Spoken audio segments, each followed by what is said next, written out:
Hello. जिस case की news तुम अपने चैनल पे चला रही हो ना, उस केस का कातिल मैं ही हूँ। क्या तुम मुझसे बात करना चाहोगे? हाँ हाँ, एक मिनट, आप बस लाइन पे रहिए। मैंने वाद से 2 बार उसके सर पर वार किया। आवाज सुनकर औरत भी जाग गई और मैंने उसे भी मारा और उसके साथ किया। मैं 3 घंटे तक उस घर में था। मैंने कपड़े बिखेरे, खाना फैलाया और पूरा घर तहस नहस कर दिया। और ये पुलिस वाले मुझे छोड़ सूरी गैंग को ढूंढते रहे।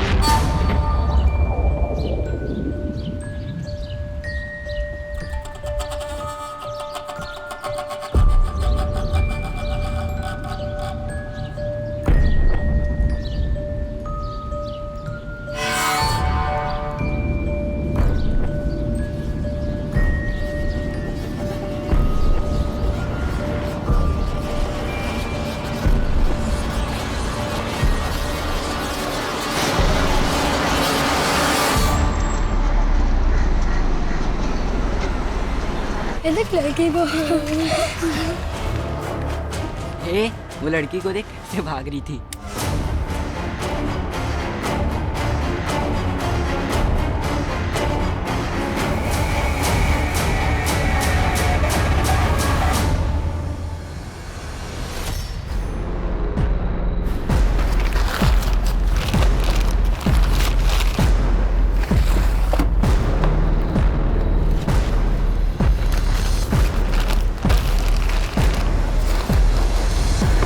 राजू, भैया जी चल। और मुन्ना को बोलना रास्ते में रुके नहीं कहीं। भैया टेम्पो निकल रहा है क्या? मैंने ऑडिट नहीं किया अभी तक। वो कोई बात नहीं, तुझे मैं संभाल लूँ। ए बंद करना। ए! ये क्या है?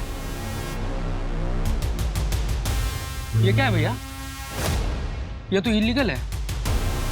आप खुद तो फंसोगे ही और हम आपके साथ काम कर रहे हैं, पुलिस हमें भी तोड़ेगी। ए लेके जा टेम्पो। जो भी तूने देखा ना, उसके बारे में ज्यादा किचकिच मत कर। ये पकड़ और अपना मुंह बंद रख, आगे और भी मिलेगा। बेईमानी का काम मैं नहीं करूंगा भैया जी। आपका पैसा और आपका काम, आपको मुबारक।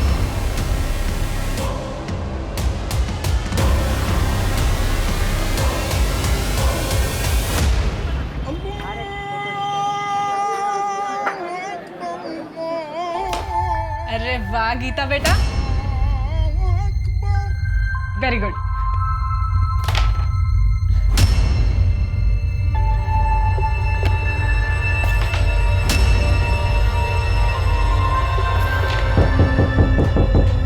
खेलो मैं आती हूँ।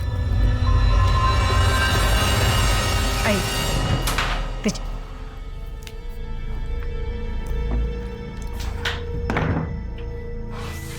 क्या हुआ? कुछ नहीं। अरे क्या हुआ है बताओगे? अरे वो माधव भैया कट्टे का गैर कानूनी काम करते हैं। मैंने अपने आंखों से देखा आज। फिर क्या, नौकरी छोड़ दी मैंने। अरे नौकरी छोड़ दोगे तो कैसे काम चलेगा? अरे सूरज का इलाज, हम पहले इतने कर्जे में हैं। अरे लेकिन ऐसी जगह काम करेंगे तो एक ना एक दिन मैं भी फंस जाऊंगा ना। मुझे सब कुछ पता है, तुम चिंता मत करो। और वैसे भी सिर्फ नौकरी के भरोसे सूरज का इलाज नहीं हो पाएगा। मुझे अलग से कुछ इंतजाम करना पड़ेगा। लेकिन कैसे? चाहे जो कुछ करना पड़े, लेकिन मैं इलाज के पैसे लाऊंगा जरूर। और तुम देखना, अपना सूरज फिर से फुटबॉल खेलेगा। ये सूरज, ये देख मैं तेरे लिए क्या लाया। एक नई टी शर्ट, और पता है इस पे फुटबॉल भी लिखा है। कैसी है? पहन के दिखा। यस, दिखा मम्मी को। कैसा लग रहा है? अरे वाह मेरा सूरज।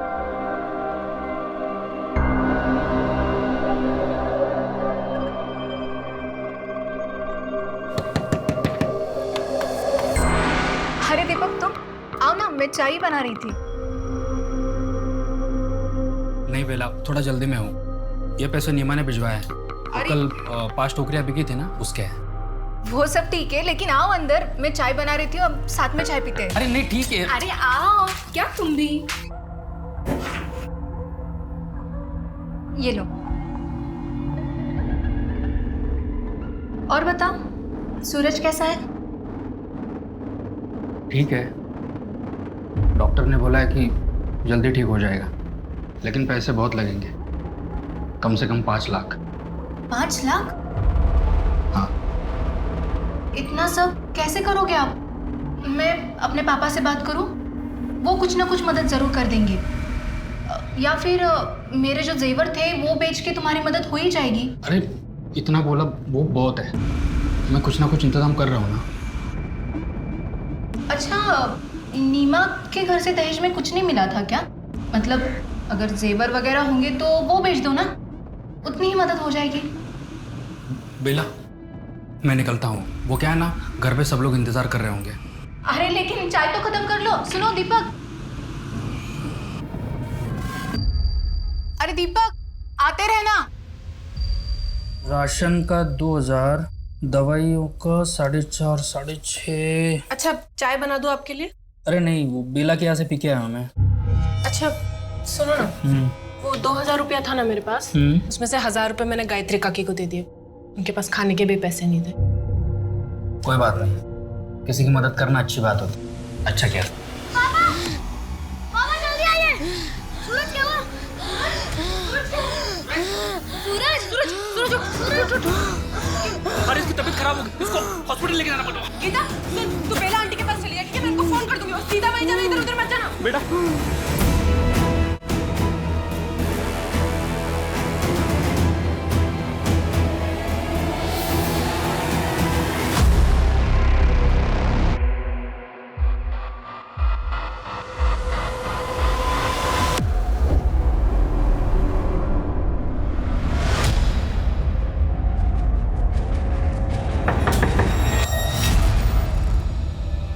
पापा नहीं आए साथ में?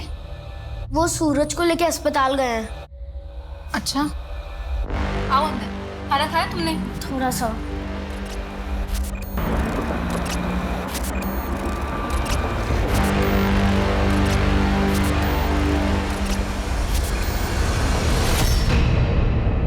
सुन नीमा, रात बहुत हो चुकी है, गीता को सुबह लाता हूँ। बेला को मैंने फ़ोन कर दिया है। डॉक्टर ने जो नई दवाई लिखी है, मैं क्या सोच रही थी, वो ले लें क्या?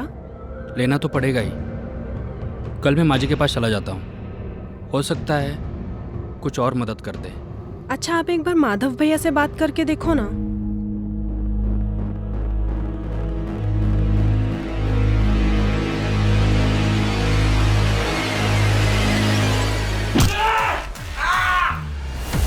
ये कमल, तेरा फेवरेट के घर पे बड़ा कांड हो गया है, पुलिस भी आया है।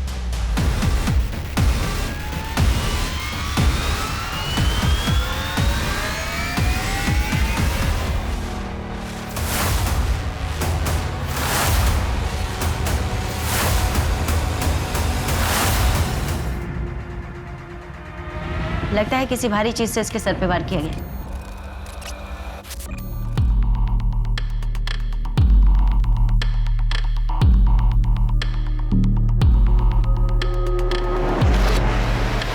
मैम, यहाँ तेल के निशान भी है और सामान भी बिखरा पड़ा हुआ है। लगता है रॉबरी का मामला है। प्लेट्स पर भी ऑयल के निशान है एक्स्ट्रा। मैम, ये मुझे सॉरी गैंग का काम लगता है। मॉडस ऑपरेंडी भी सेम है। वो लोग कच्चे पहन कर निकलते हैं शरीर पर तेल लगाकर, जिससे पकड़े न जाए, और जहाँ चोरी करते हैं वहाँ पर खाना भी खाते हैं। लेकिन मेहता, उन्होंने आज से पहले कोई हत्या नहीं किया, एटलीस्ट हमारे सामने तो नहीं। हमारे सामने ऐसा कोई केस नहीं है।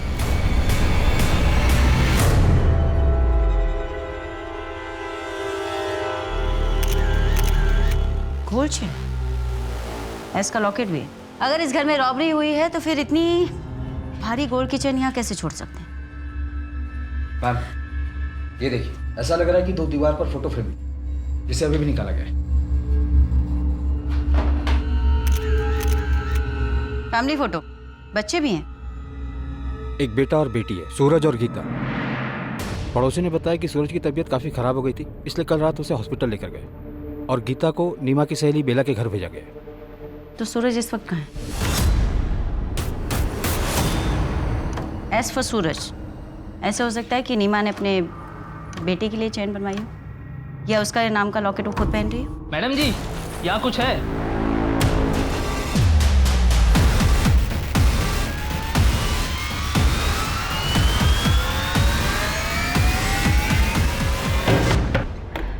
गीता कहाँ है? हाँ? गीता कहाँ है?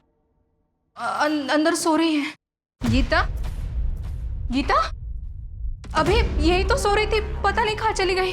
अगर यहीं सो रही थी तो कहाँ जा सकती है? उसे लेने कोई आया था क्या? नहीं, सुबह दीपक आने वाले थे, लेकिन आप लोग यहाँ। देखिए, हमें दीपक, सूरज और नीमा की लाश मिली है उनके घर से। क्या आप बता सकती है कि ये चैन नीमा की है? इतनी बड़ी गोल्ड चेन? नहीं, ये नीमा की नहीं हो सकती। वो इतने अमीर है ही नहीं। सूरज के इलाज के लिए उन्हें 5 लाख जुटाने में बहुत मुश्किल हो रही थी। ये उनकी नहीं हो सकती।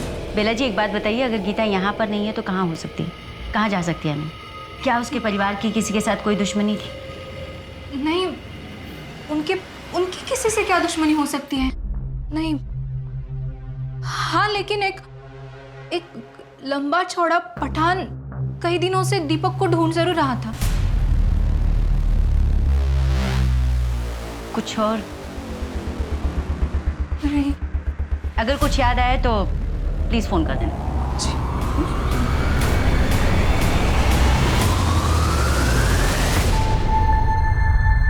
अरे यार नीमा, बहुत देर हो गई, कम से कम एक कप चाय तो पिला दे। बस ये हाथ का काम समेट लूं, फिर बनाती हूँ। अरे तुम लोग अपना काम चालू रखो, मैं चाय बना देता हूँ। हाँ। यार नीमा, तुझे एक बात बोलूं, तू बड़ी खुशनसीब है कि तुझे दीपक जैसे पति मिले। अरे मतलब मेहमानों के बारे में जो इतना सोचता है, वो तो अपनी बीवी को पलकों पर ही बिठा कर रखता होगा ना।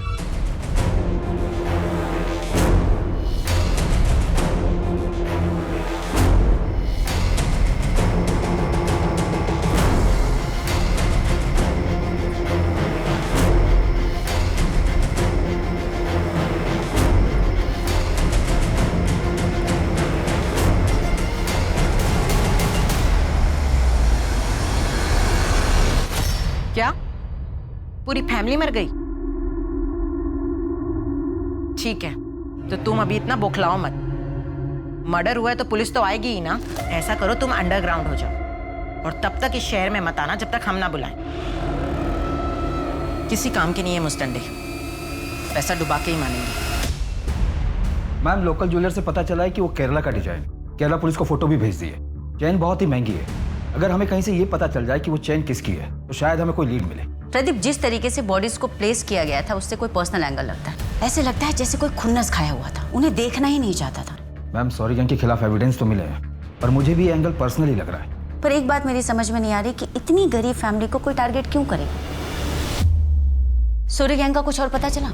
एरिया में कई जगह दिखाई दिए, रेड अलर्ट जारी किया मैम। प्रदीप, नीमा और दीपक का पर्सनल एंगल भी खंगालो, हो सकता है केस वहां से जुड़ा।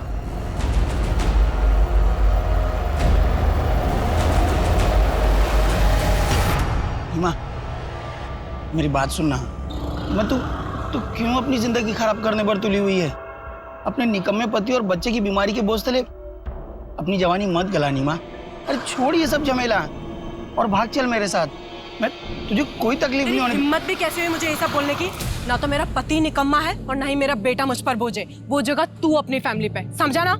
मेरे पति और मेरे बेटे से मैं बहुत प्यार करती हूँ। दोबारा से मुझे ये सब बातें बोली ना तो पुलिस में शिकायत कर दूंगी तेरी, और मोहल्ले में भी जीना दुश्वार कर दूंगी तेरा मैं।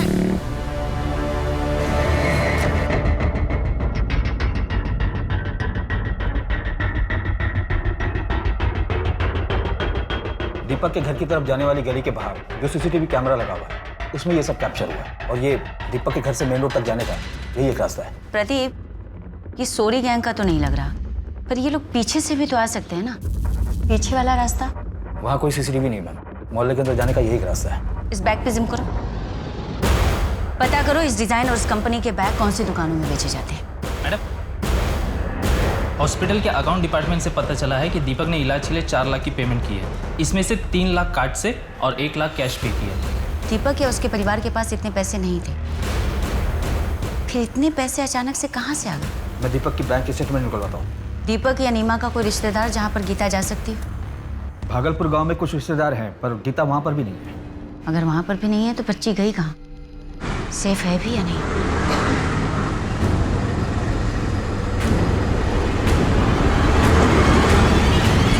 मैंने मैंने दीपक के बैंक स्टेटमेंट को चेक किया, उससे क्लियर पता चलता है कि उसने हॉस्पिटल को 3 लाख रुपए कार्ड से पे किए थे और ये पैसे किसी वैष्णवी ने उसके अकाउंट में ट्रांसफर किए थे। वैष्णवी? कौन है ये वैष्णवी?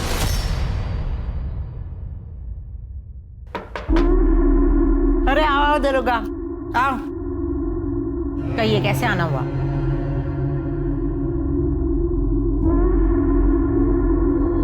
आपने दीपक को 3 लाख रुपए दिए थे। अब क्या करूं दरोगा बाबू, भलाई का काम ही नसीब में आया है।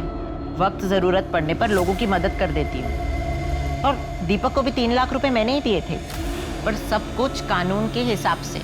वो क्या बोलते हैं उसको, बैंक ट्रांसफर। और जब वो पैसे नहीं लौटा पाया तो आपने वसूली के लिए किसी को भेजा था? आफ्ताब को भेजा था। और आपके उस आफ्ताब ने एग्जाम्पल सेट करने के चक्कर में उसको और उसके पूरे परिवार को ही मार दिया। दरोगा बाबू, अगर हम ऐसे ही लोगों को मारने लगे तो लोग हमसे पैसे क्यों लेंगे? 3 लाख रुपए दिए थे, कोई सिक्योरिटी नहीं रखी? सिक्योरिटी के तौर पे घर के पेपर दिए थे उसने। अब तुम बोलोगे उसके मकान के चक्कर में मैंने उसको मार दिया। तुम मेरा घर देखो और उसका मकान देखो। ये आफ्ताब का है? वो तो अपनी गर्लफ्रेंड के साथ लखनऊ गया है घूमने। सर, मैंने वैष्णवी के बारे में सब कुछ पता कर लिया कि पैसों की वसूली के लिए आफ्ताब नाम का एक बंदा जाता है। हिस्ट्री शीटर है वो, और उस असॉल्ट के आरोप भी है। बेला ने भी यही कहा था कि दीपक के पीछे कोई लंबा चौड़ा पठान पड़ा था। हो सकता है ये पठान आफ्ताब ही हो। अपने खबरियों को अलर्ट करो, देखते ही आफ्ताब कब तक अंडरग्राउंड रहता है। सर, पर एक बात समझ में नहीं आ रही है कि जब दीपक के घर में भारी गोल्ड की चेन थी तो उसने वैष्णवी से पैसे उधार क्यों लिए? बोल भैया जी, थोड़े पैसों की जरूरत थी मुझे, हर महीने पगार से काट लीजिएगा, और आप बोलोगे तो मैं ओवर टाइम भी कर लूंगा। हाँ बोल, कितने चाहिए? वो 4 से 5 लाख की जरूरत। क्या 4-5 लाख? भाई दिमाग ठीक है तेरा? 10-20 हज़ार की बात होती तो मैं सोचता भी, कुछ भी बोल रहा है। 4-5 लाख, चल जा अपना काम कर। 4-5 लाख? नहीं तू चीटर है। मैंने चीटिंग नहीं की है सूरज। अरे मेरी रानी यही नहीं गई है। चीटिंग कर रही है तू, चीटर। क्यों शोर पापा मचा? ने दूध पीले पहले तू चीटर है। सुनो मेरी बात। अरे चुप रहो, अब मैं तुमको सिखाऊंगा बिना चीटिंग के कैसे जीतते हैं। नीमा आओ बैठो, ये स्ट्राइकर है।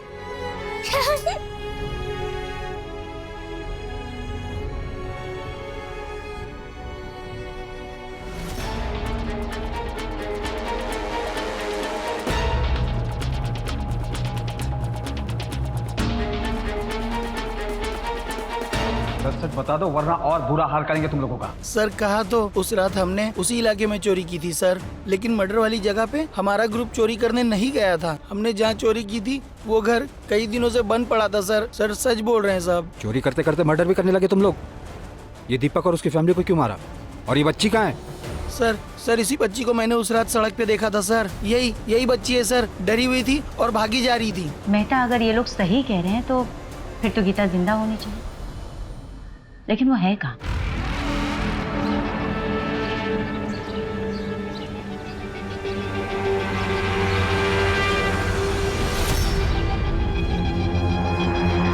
अकेले हो यहाँ? डरो मत, तुम्हारे मम्मी पापा नहीं है? मैं बेटा तुम्हारा नाम क्या है बताओ? गीता। तुम्हें भूख लगी होगी ना?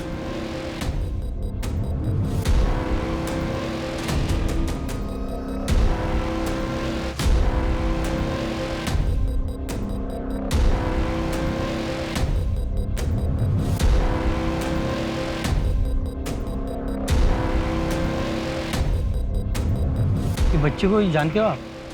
अरे ये तो वही है ना, दूसरे वाली गली में रहती है। सुना है इसकी माँ का मोहल्ले में किसी लड़के के साथ लफड़ा था। किसके साथ? वो तो नहीं पता। कुछ तो बताओ यार, कहाँ जाती है कहाँ आती है? अरे मैंने सुना था तो बता दिया, बाकी आप मोहल्ले में जाके पूछ लीजिए किसी भी। हाँ मुन्ना बोल।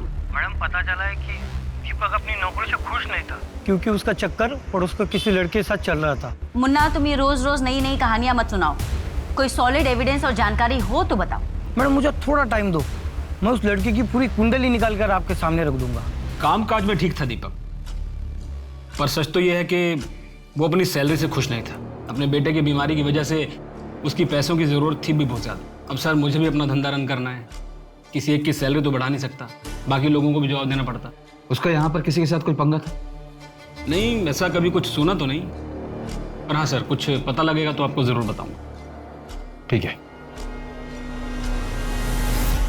पोस्टमार्टम रिपोर्ट के हिसाब से दीपक के सर पर किसी भारी चीज से वार करने की वजह से उसकी मौत हुई, लेकिन उसकी बॉडी पर स्ट्रगल के कोई भी निशान नहीं। जबकि नीमा ने मरने से पहले बहुत स्ट्रगल किया, उसको भी हुआ, वो भी मारने के बाद, यानी कि नेक्रोफिलिया। मतलब ये केस नीमा से कनेक्टेड है? ऐसा भी हो सकता है कि कोई दीपक से नाराज हो, उससे बदला लेने का ये उसका तरीका, क्योंकि रिपोर्ट के हिसाब से नीमा और सूरज की मौत का टाइमिंग ऑलमोस्ट सेम है।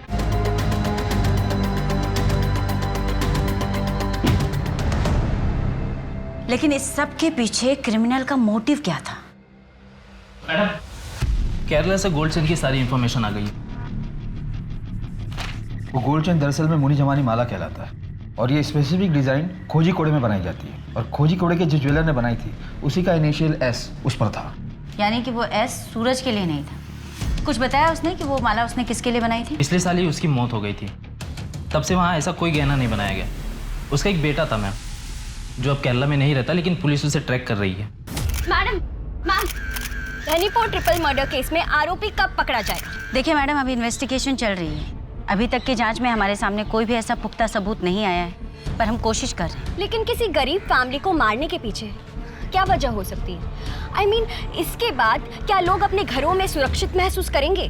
देखिए, हमें पूरा भरोसा है कि कातिल जल्द से जल्द पकड़ा जाएगा और उसे कड़ी से कड़ी सजा मिलेगी। लेकिन कातिल कौन हो सकता है? कोई सरफिरा या विकृत मानसिकता का इंसान। ऐसे लोग वारदात को अंजाम देने के बाद कहीं जाकर छिप जाते हैं, लेकिन औरतों और बच्चों की जिंदगी से खिलवाड़ करने वाला चाहे जहाँ भी छिपा हो, हम उसे ढूंढ निकालें। Thank you. लेकिन मैम, जिस कॉन्फिडेंस के साथ आप कह रही हैं, क्या आप उसे सच में पकड़ लेंगी?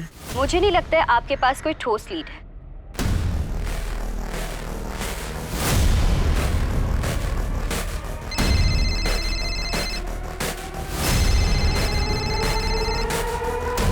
हेलो, जिस केस की न्यूज़ तुम अपने चैनल पे चला रही हो ना, उस केस का कातिल मैं ही हूँ। क्या तुम मुझसे बात करना चाहोगे? हाँ, एक मिनट, आप बस लाइन पे रहिए। पहले कभी ना दिखाए जाने वाली न्यूज, आज की सबसे बड़ी खबर हम आपके सामने लेकर आए हैं। एक ऐसे अपराध की घटना जिसके बारे में देखना सुनना तो दूर, उसके बारे में कभी किसी ने सोचा भी नहीं होगा।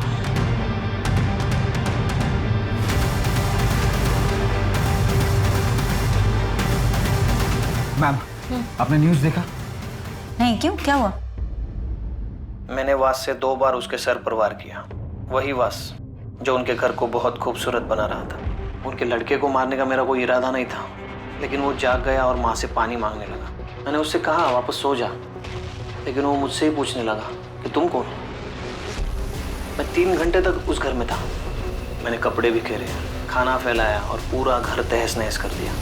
और ये पुलिस वाले मुझे छोड़ सोरी गैंग को ढूंढते रहे, जबकि मैं खुला घूम रहा था। तुम लोगों को क्या लगता है ये ऐसी पुलिस तुम लोगों की रक्षा करेगी? आपका नाम क्या है? नाम में क्या रखा है? मैं आप लोगों को बता रहा हूँ, पुलिस वाले मुझे कभी नहीं पकड़ पाएंगे, क्योंकि वो मुझ तक कभी पहुंच ही नहीं सकते।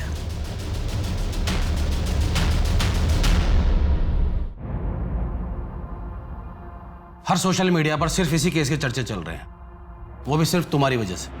तुम्हें पता है इस केस को लेकर मुझ पर कितना प्रेशर है? आधी रात को उठकर आना पड़ा है मुझे यहाँ। इस तरह से सोल्व करेंगे आप इस केस को? मिस गायत्री, 1 हफ्ते का टाइम है आपके पास, वरना अपने ट्रांसफर की तैयारी कर लीजिए। Okay sir, thank you. आपको वो वीडियो कहाँ से मिला पूजा जी? वीडियो? वो तो मुझे एक रिलायबल सोर्स से मिला था। अगर उस वीडियो के फुटेजेस में कोई भी छेड़छाड़ या टेम्परिंग की गई होगी तो उस कातिल के पकड़े जाने के बाद में आप भी नहीं बचेंगे। हमारे इन्वेस्टिगेशन में बाधा डालने के जुर्म में मैं आपको भी बिहाइंड द बार कर दूंगी। मुझे नहीं पता कि वो वीडियो ऑथेंटिक है या नहीं। मैंने तो बस, मुझे अपने घर के बाहर एक सीडी मिली थी और फिर मुझे किसी का कॉल आया था। आपके सेंसलेस जर्नलिज्म के कारण लोगों में कितनी दहशत भर गई है उस हत्याकांड को लेकर, लेकिन आप लोग सिर्फ और सिर्फ अपने टीआरपी के बारे में सोचो। मेहता, सीडी इनसे लेकर टेक्निकल टीम को भेज। वो सर, डैड सिर्फ अपने रॉयल और स्पेशल कस्टमर्स के लिए ऑर्डर पर ज्वेलरी बनाते। क्या ये चेन आपके यहाँ बनाई गई थी? सीरियल नंबर बताइए ना सर। जहाँ पे एस मार्क होगा ना सर, उसके नीचे देखिए ना। हाँ, R19/431। ओके सर, एक मिनट। ये चेन ना अलीगढ़ से शाजिया फरहान के ऑर्डर पे बनाई गई थी। रिकॉर्ड में पूरा एड्रेस और नंबर है, मैं आपको मैसेज करता हूँ सर। क्या ये चेन शाजिया की है? ये चेन तो शाजिया का ही है, पर आपको कहाँ से मिला? शाजिया कहाँ है? शाजिया अब नहीं रही, 15 दिन पहले ही उसकी हार्ट अटैक से मौत हो गई। शाजिया की कोई फोटो है आपके पास?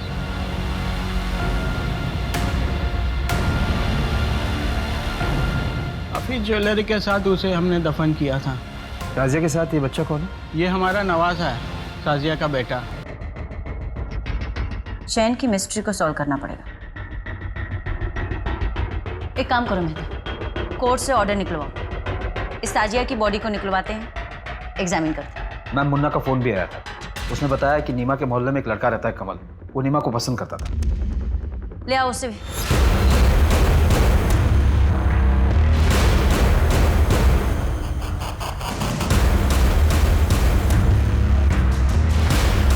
कुछ मिला?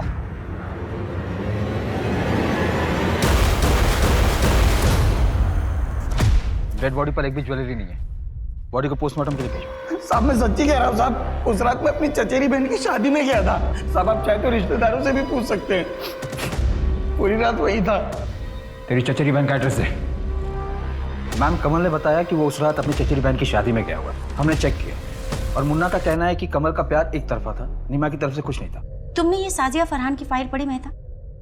इसके साथ भी नेक्रोफिलिया हुआ था, जैसे नीमा के साथ। और साजिया के साथ तो उसकी डेड बॉडी को कब्र से बाहर निकालकर किया गया।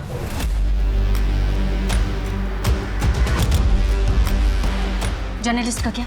मैम, किलर ने जर्नलिस्ट को जिस नंबर से फोन किया था वो फेक आईडी पर लिया गया था, वहां तो डेड एंड है। मेहता, इन सब के पीछे जो कोई भी है, ये सब कुछ प्लान किया है।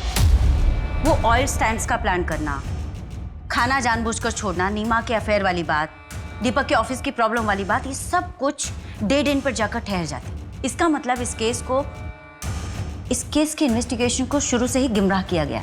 वो क्राइम सीन सिर्फ और सिर्फ हमें मिसलीड करने के लिए क्रिएट किया गया। पापा, आपने फिर से पकड़ लिया। मेरा चुपकली इधर बैठा है, आजा बाहर। चल चल, अब मम्मी को ढूंढते, आजा। मम्मी मम्मी मम्मी कहाँ छुपी है?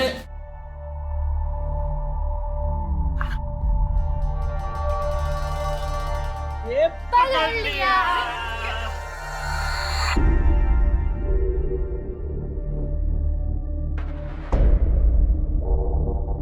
जिस दिन शाजिया की मौत हुई थी उस दिन शाजिया के घर पर कोई ज्वेलर आया था। शाजिया ने अपनी सहेली को फोन करके कहा था कि अगर उसे ज्वेलरी देखनी हो तो उसके घर आ जाए, क्योंकि वो ज्वेलर बहुत ही सस्ते दामों में ज्वेलरी बेच रहा था। हालांकि शाजिया की सहेली शाजिया के घर नहीं आई थी और शाम को जब शाजिया के पेरेंट्स घर आए तो उसकी मौत हो चुकी थी। लेकिन सवाल अभी भी वही है मेहता, क्या कातिल ने जानबूझकर ये सब कुछ सिर्फ इसलिए किया कि वो दीपक और नीमा को मारना चाहता था? उसका टारगेट आखिर कौन था, दीपक या नीमा? और फिर इसमें साजिया कहाँ फिट बैठती? मैम, यहाँ हत्या का मोटिव समझ में ही नहीं आ रहा है। वो बच्ची गीता भी नहीं मिल रही। सच कहूँ तो मुझे उस बच्चे की फिक्र होने लगी, पता नहीं ठीक होगी भी या नहीं।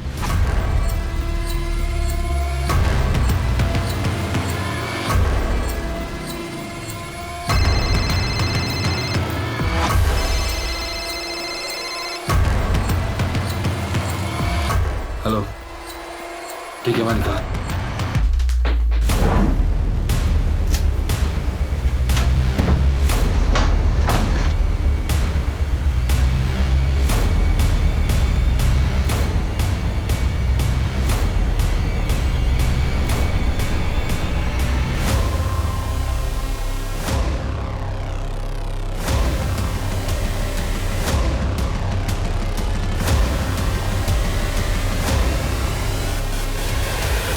किसका ये?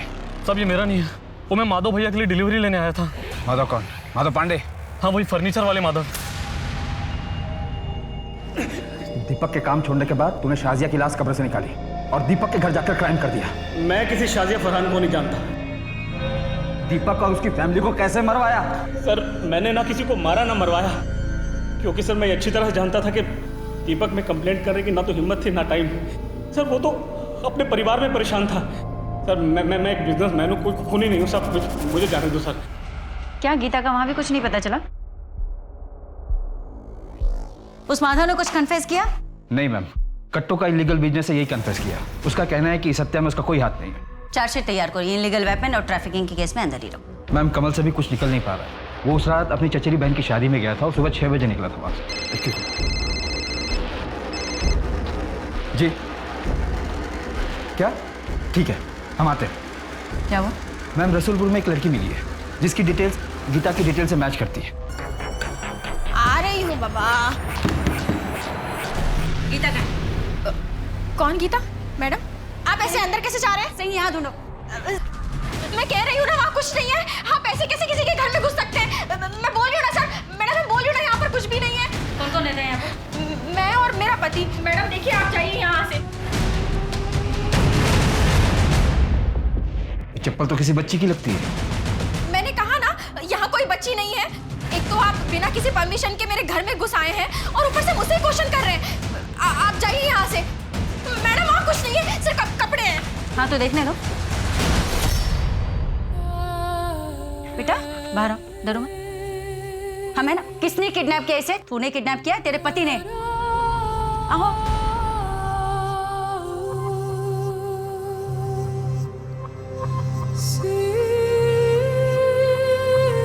मैडम मेरा कोई बच्चा नहीं है, मैं माँ नहीं बन सकती।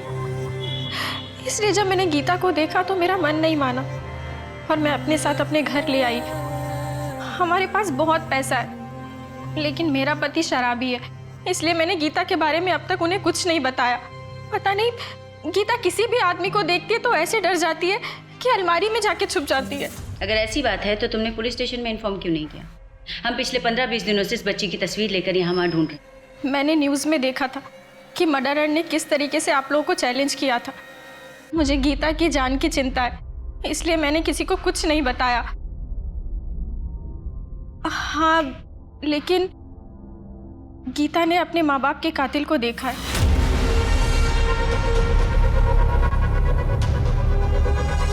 गीता बेटा डरो मत, याद करो और बताओ उस रात क्या हुआ था, क्या देखा था तुमने?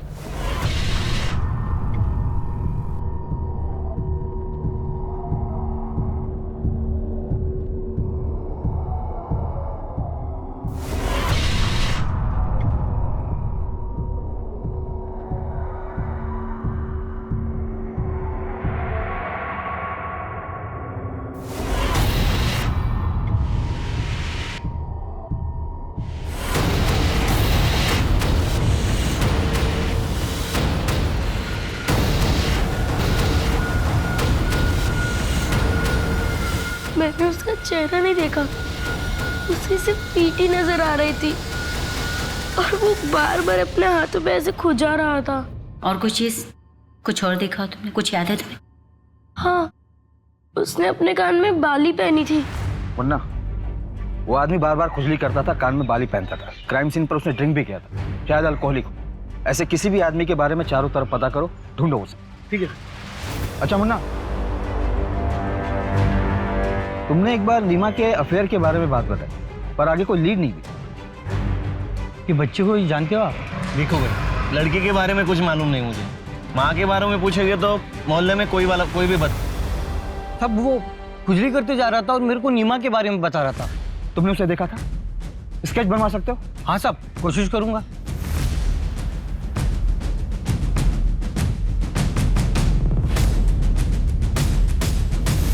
मर्डर के दूसरे दिन ही वो हमारी आंखों के सामने था, हमें मिसलीड करता रहा और हम उसे नहीं पहचान पाए। आज की तारीख में हमारे पास केवल उसका स्केच है और हम उसके बारे में कुछ नहीं जानते। हेलो, क्या? कहाँ? कोलकाता? आप मुझे फैक्स कर सकते हैं? जी please note down the number 44344610। Kolkata में भी आज से 2 साल पहले नेक्रोफेलिया का केस हुआ था, वहां भी विक्टिम का बेटा गायब। मैडम, कोलकाता पुलिस हेडक्वार्टर से फैक्स आया है। विक्टिम का नाम मौसमी, उसे मारने के 2 दिन बाद तक उसकी डेड बॉडी के साथ किया गया था। उसके बाद उसकी बॉडी एक फैक्ट्री के शेड में बरामद हुई। उसका 12 साल का बेटा था। आखिरी बार वो खुर्जा में देखा गया। इस मामले में भी सस्पेक्ट एक साड़ी बेचने वाला था जो अक्सर मौसमी से मिलने आया करता था, क्योंकि मौसमी को नई डिजाइन की साड़ियों का शौक था और वो उसकी कमजोरी थी। ये वही स्केच वाला है शायद, जिसके शिकार सारी औरतें और उनके बच्चे हुए। लेकिन मैम ये कोइंसिडेंस भी तो हो सकता है। ये भी तो हो सकता है कि इस बार कोई कोइंसिडेंस ना हो, उसकी मोडस ऑपरेंडिंग ही ऐसी हो। वो पहले औरतों की कमजोरी का पता लगाता हो, उसके बाद में उन्हें अपना शिकार बनाता हो। लेकिन नीमा की वीकनेस क्या थी?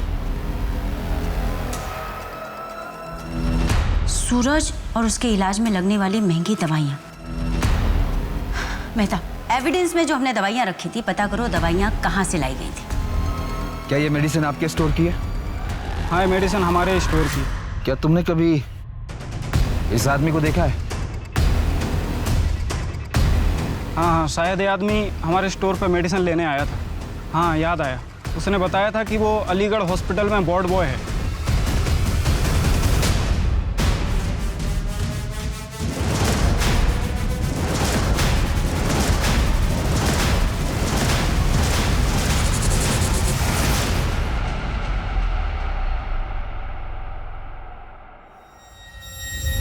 अरे सूरज, सूरज, मना किया ना तुझे, कभी सुनता नहीं है मेरी बात। ऊपर कर पैर। अभी ज्यादा बीमार हो गया तो फिर फुटबॉलर नहीं बनना तुझे। डॉक्टर सर की बात सुनता है ना मेरी बात सुनता है। डॉक्टर साहब को कुछ भी बोले, ऐसे कई सारे पेशेंट्स हैं जो अपने बुढ़ापे तक भरपूर जीते हैं। आप बस इलाज चलने दो। दवाइयाँ इतनी महंगी है और कुछ समझ में नहीं आ रहा है, कुछ बेचने के लिए भी नहीं बचा अब तो हम लोगों के पास। मैं एक आदमी को जानता हूँ जो ऐसे बीमारियों की दवाई आधे से भी कम दाम में देता है। आप चाहो तो मैं आपको दिलवा सकता हूँ। हाँ हाँ, आपका बहुत बड़ा एहसान होगा हम लोगों के ऊपर। कल सुबह ही मैं दवाई लेके आता हूँ। आप अपना एड्रेस दीजिए। जी, देती हूँ।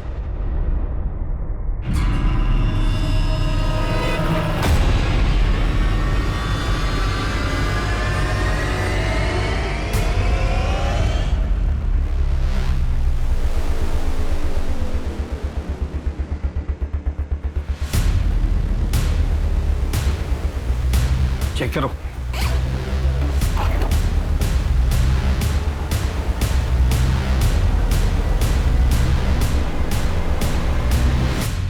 ये नीमा और उसकी फैमिली, इसने जिसको मारा उनकी निशानी अपने पास रख ली। पता नहीं और कितनों को मारा होगा इसने। गिनते रहिए साहब, बहुत है। किसे ढूंढ रहे थे? मुझे? बहुत ज्यादा वक्त नहीं लग गया आपको मुझे ढूंढने में, जबकि मैंने बहुत सारे सुराग छोड़ दिए। जहां जाता था वहां सुराग छोड़ता था। ऐसा करेंगे तो कैसा चलेगा साहब? नहीं नहीं नहीं नहीं, मारोगे तो कुछ भी नहीं बताऊंगा, ऐसे सब कुछ बता दूंगा। कैमरा में देख के बोलना है या फिर आपको देख के? तू ऑन कैमरा मार खाएगा या ऑफ कैमरा? मैडम ये मत समझना कि आप लोगों ने मुझे पकड़ा है। मैंने खुद पुलिस को यह चांस दिया कि वो मुझे ढूंढ ले। दरअसल अब मैं भी चाहता हूँ कि पूरी दुनिया को मेरी कहानी पता चलनी चाहिए। उनको पता चलना चाहिए कि मैं कोई शिकारी नहीं बल्कि खुद शिकार हुआ हूँ। मुझ पर भी जुल्म हुए हैं, मैं भी विक्टिम हूँ। इसीलिए तूने एक के बाद एक मर्डर किया, उन लोगों का भी जिनका कोई कसूर नहीं। क्या बिगाड़ा था उन लोगों ने? आपके बाल भी सीधे हैं क्या? हाँ, मैं भी सीधी और मेरे बाल भी, पर जलेबी की तरह। तू ये बता कि सूरज और नीमा ने तेरा क्या बिगाड़ा? मैंने तो उसकी मदद करी है। कैसे डांट रही थी उसे? मना किया ना तुझे, क्यों उतर रहा है बेड से? कभी सुनता नहीं है मेरी बात।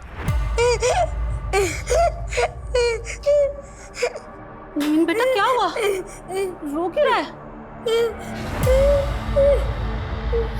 ऐसा कर, जी भर के रो ले। रोने से ना जी हल्का हो जाएगा। वैसे भी रोने से कोई नामर्द थोड़ी हो जाता है। और तू तो मेरी बहादुर लड़की है ना। मामू, लड़की जैसे रहना अच्छा नहीं लगता। तू एक लड़की है। नहीं माँ, मैं एक लड़का हूँ और रोज ऐसे लड़कियों की तरह सजूंगा नहीं। तू लड़की है और लड़की की तरह ही रहेगा, और तुझे रोज सजना पड़ेगा, समझा?